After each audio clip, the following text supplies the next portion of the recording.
यदि कुनै माननीय मन्त्रीजीमाथि प्रश्न उठ्यो, यदि राज्यको कुनै सक्षम निकायले अनुसन्धान गर्नु पर्यो भने त्यस्ता माननीय मन्त्रीजी मन्त्रीको पदमा रहन पाउनुहुन्न। त्यसकारण उहाँले राजीनामा गर्नुपर्छ।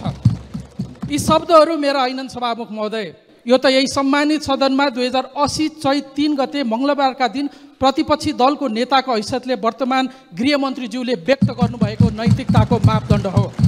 सभामुख महोदय, आज यहाँ उहाँले कोरेको त्यही लक्ष्मण रेखा, उहाँले स्थापित गरेको त्यही नैतिक धरातलमाथि गम्भीर प्रश्न खडा भएको छ।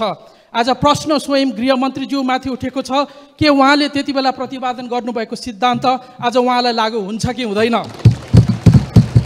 किनकि उहाँको गृह प्रशासनको नाकमुनि त्रिभुवन अन्तर्राष्ट्रिय विमानस्थलमा भिजिट भिसाको नाममा निर्दोष नेपाली युवाहरूलाई लुटेर करोडौँको अवैध असुलीको र्याकेट चलिरहेको छ।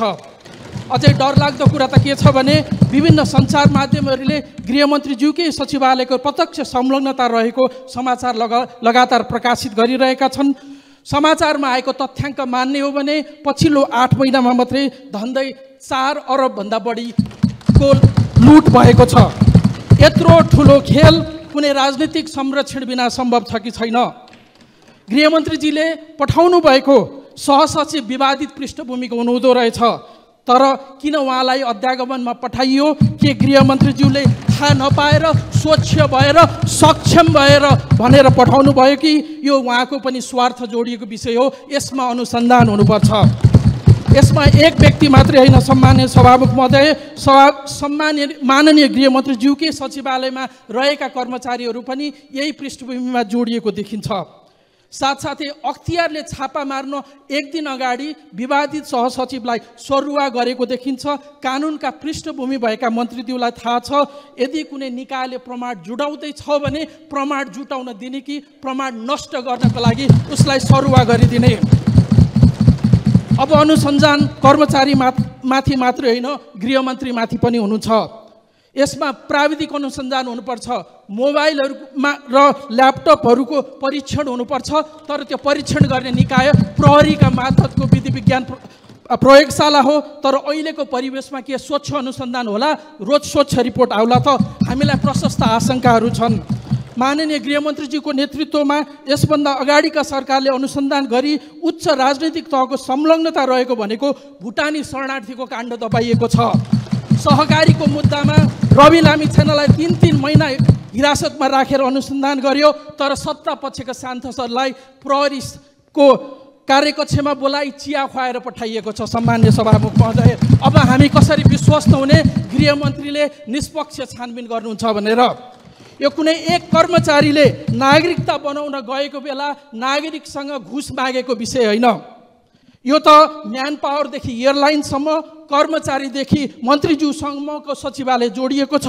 प्रश्न मन्त्रीज्यूमाथि उठेको छ, अनुसन्धान हुनुपर्छ, राजीनामा आउनुपर्छ। तर हामी राजीनामा मात्रै माग्दै छैनौँ, सङ्गठित ढङ्गले गरिएको यो भ्रष्टाचारको निष्पक्ष अनुसन्धान हुनुपर्छ। सङ्गठित अपराध र सम्पत्ति शुद्धिकरणसँग जोडिएर हेर्ने गरी छानबिन गर्न एक उच्च स्तरीय छानबिन आयोग नबनेसम्म संसद चल्न सक्दैन। निर्दोष नेपालीहरूमाथिको अत्याचार हामी ठुलो हेरेर बस्न सक्दैनौँ। सम्मान्य सभामुख महोदय, हामी संसदलाई अगाडि बढाउन सक्दैनौँ। धन्यवाद। माननीय गृहमन्त्रीज्यू आफ्नो पृष्ठभूमि हेर्दा कानुन ब्याकग्राउन्डको हुनुहुन्छ, मानवाधिकार ब्याकग्राउन्डको हुनुहुन्छ, शान्ति प्रक्रियाका विभिन्न श्रृङ्खलामा काम गर्नुभएको व्यक्तित्व हुनुहुन्छ। आफ्नो दलको प्रमुख सचेतक भएर विभिन्न संसदका विषयहरू ह्यान्डल गर्नुभएको छ। हामी अघिल्लो सेसन मात्रै हेऱ्यौँ भने पनि माननीय गृहमन्त्रीज्यू प्रतिपक्षी बेन्चमा बसेर धेरै नेताहरूमाथि, मन्त्रीहरूमाथि उठेका विषयहरूमा नैतिकताका प्रश्नदेखि धेरै विषयहरू उठाउँदै हुनुहुन्थ्यो। म त्यो सम्झन चाहन्छु। त्यसो गर्दा हामी प्रमुख प्रतिपक्षी दल लगायत प्रतिपक्षीहरूको तर्फबाट यो सन्दर्भमा स्वयं गृहमन्त्रीज्यूले नै सरुवा गरेको व्यक्ति कार्यालय प्रमुख रहेका छन्। उहाँको सचिवालय यसमा तानिएको छ, जोडिएको छ।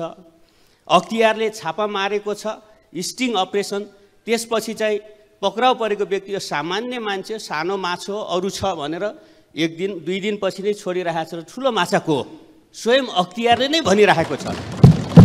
अहिले नै कसैलाई हामी आरोपित गर्न चाहँदैनौँ। सम्मानित सभामुख महोदय, यो सबै सन्दर्भमा अनुसन्धान गर्ने निकायहरू सबै नै माननीय गृहमन्त्रीको मातहतमा रहेका छन्। सम्पत्ति शुद्धिकरण समिति होला, सिआइबी होला, अरू धेरै निकायहरू। यस सन्दर्भमा माननीय गृहमन्त्रीजीले राजीनामा दिएर अनुसन्धानको लागि मार्ग प्रशस्त गरिदिनुहोस् भनेर हाम्रो विनम्र अनुरोध छ। उहाँको संलग्नता छ भनेर अहिले हामी दाबी गरिरहेका छैनौँ। उहाँका सचिवालय अरू धेरै कुरा आइरहेको छ। अहिले हामी धेरै कुरा उहाँलाई आरोपित गर्ने, अहिले सामान्यतया नेताहरूमा पार्टीहरूमा नैतिकताको प्रश्न उठिरहेको, अविश्वास भइरहेको बेला अझ थप कोही नेताप्रति कोही पार्टीप्रति अविश्वास फैलाउन हामीलाई रुचि छैन। तर यति गम्भीर विषय उठिसकेपछि स्वयं गृहमन्त्रीले नै मार्ग प्रशस्त गरिदिनुहोस् र छानबिनको लागि एउटा राम्रो छानबिन गर्ने वातावरण, निष्पक्ष छानबिन गर्ने वातावरण बनाइदिनुहोस् हामी अनुरोध गर्न चाहन्छौँ। यो अवस्था नबन्दासम्म हामी सम्पूर्ण प्रतिपक्षको तर्फबाट यो नियमित प्रक्रिया अगाडि बढ्न दिन सक्दैनौँ। हामी यो म जानकारी गराउन चाहन्छु। धन्यवाद।